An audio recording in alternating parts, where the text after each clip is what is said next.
Throughout the history of witchcraft, there's been three main things that people will either want spell work for, or they'll want to learn how to do spell work to do.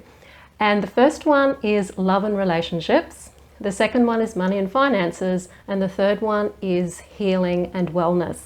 And today I'm going to show you a simple candle and petition spell that you can do to help you assist the healing process. And I say assist the healing process because magic is something that influences things. It's not necessarily something that's just going to miraculously take care of something. Depends on the situation, but I prefer to use magic to assist.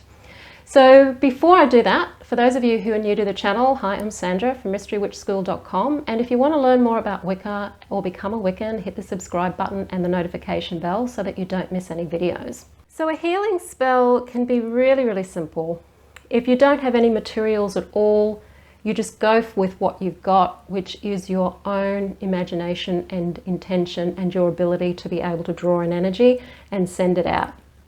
If you've got some candles around the place, if you already do a lot of spell work and so you do have a lot of materials, you can use a blue candle, some lavender oil to anoint the candle with, a petition which has got this spell or your intention written on it, and a heat-proof bowl, matches, and I like to use tongs when I'm burning petitions so that I don't burn myself. So this healing spell, you can use this to assist the healing process for you.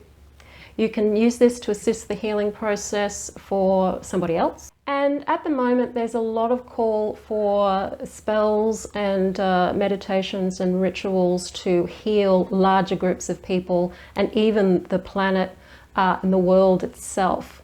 So it really depends on what your intention is and who or what you're wanting to heal. You can use this pretty much for any of those things. I'm going to, for the demo today, I'm going to focus on healing, sending healing out into the world. So this is to help healing on levels of physical healing and also on mental, emotional healing as well, because you can't really separate the two. Obviously there's a lot of physical healing that needs to happen at the moment because of the virus and everything, but there's also a lot of mental healing that needs to happen too. So you can do both at the same time because they're both ways of healing. So think about who or what, you can use this for animals as well, who and what you're wanting to send healing to, and then modify this petition that I'm going to use to suit yourself. So let's get started. The first thing you're going to need is your petition. So this will be whatever it is you're wanting to say. I've got an example here. I spread this healing throughout the world to calm, to soothe, to bring physical and mental wellness and healing to those who will accept these blessings. Take your candle and you're going to dress your candle with the oil. Now, because you're wanting to bring healing to whatever the subject is, so whether it's a single person or it's an entire country, or maybe it's just the city you live in, you're still wanting to draw it to you or to them. So you're drawing it into the center of the candle.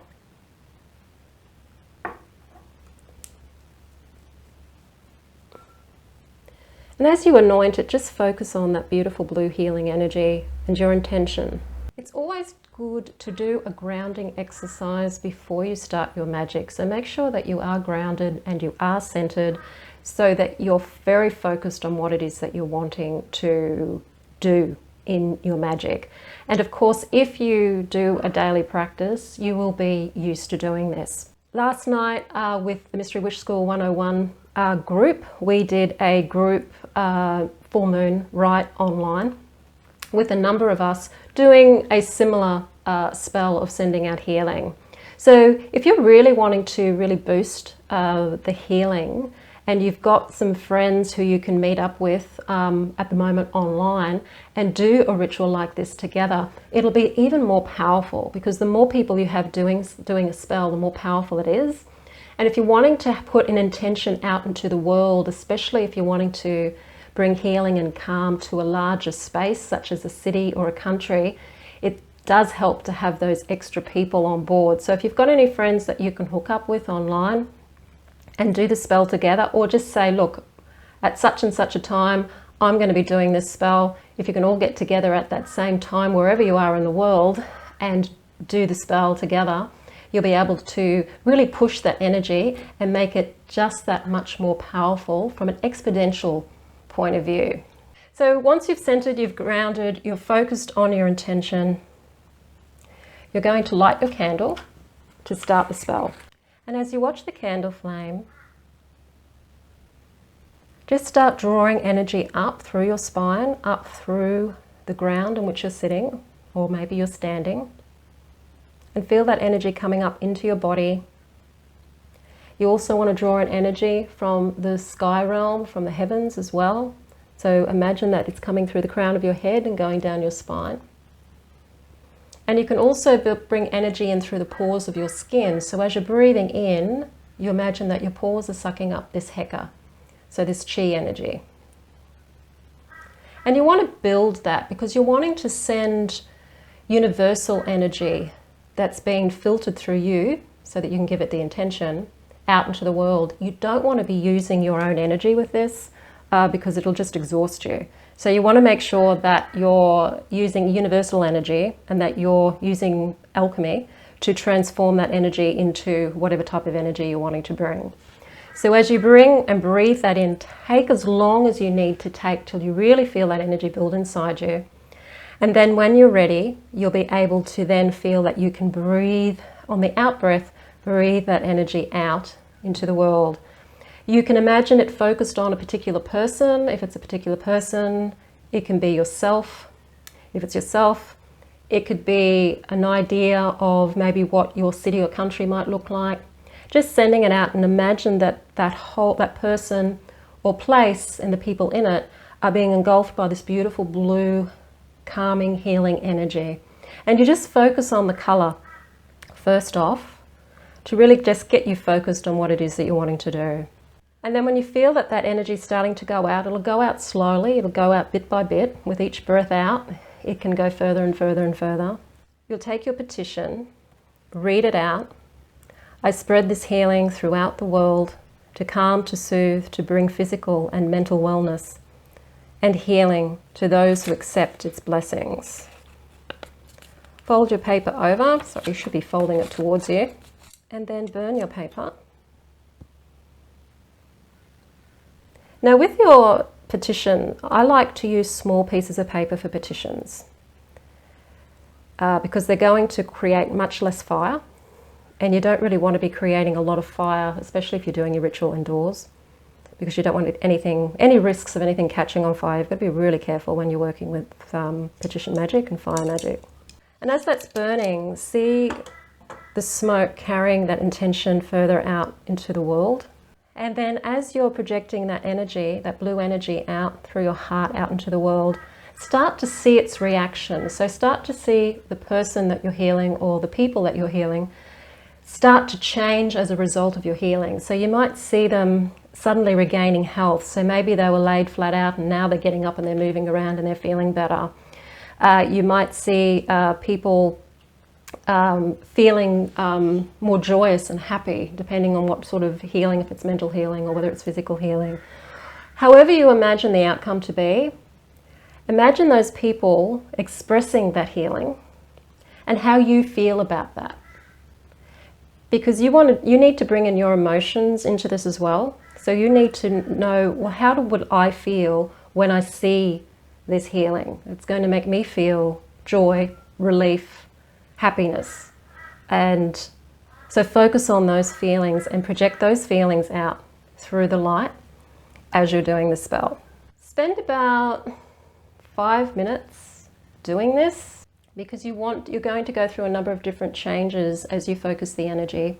So you're going to start with the color, then you're going to do the petition, then you're going to start with seeing the outcome, and then you're going to put the emotional reaction that you're having to the outcome into that energy as well. So really give it about 5 minutes to do. You can do longer if you want, but you really only need to do it for about 5 minutes.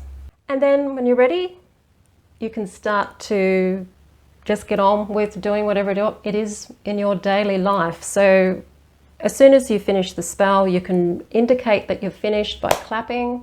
You can knock on the table. Leave the candle burning if it's safe to do so. If it's not safe to do so, then come back when you can let it burn and light it again. When you're lighting the candle again, if you have had to snuff it out, just light it. You don't have to think about any intentions. You don't have to go and send that energy out again. You just keep lighting it until the candle has burned down. So for some of you, it may take a couple of days for you to get the candle to burn down. It may take you a week. That's okay. The spell is still going out there and it's still working. The most important thing to do with spell work, of course, is to look at the reality of the results that you can achieve.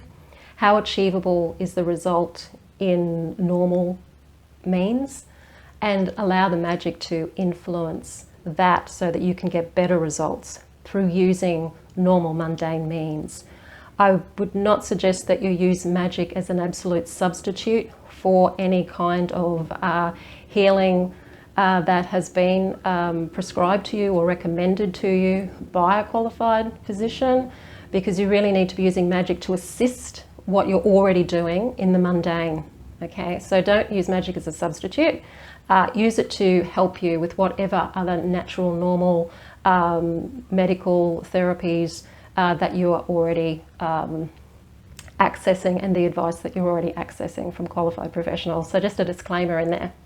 If you want to be a little bit more clever with your spell casting and understand a little bit more about how you need to be more planned and realistic about magic to really get it to give the results to you that you want, I do have that free PDF, the Spellcaster checklist, that you can download free from my website, and the details to that in the description field below the video. If you like the video, hit the like button, share it with your friends, and don't forget to subscribe. I'm Sandra from mysterywitchschool.com. Blessed be.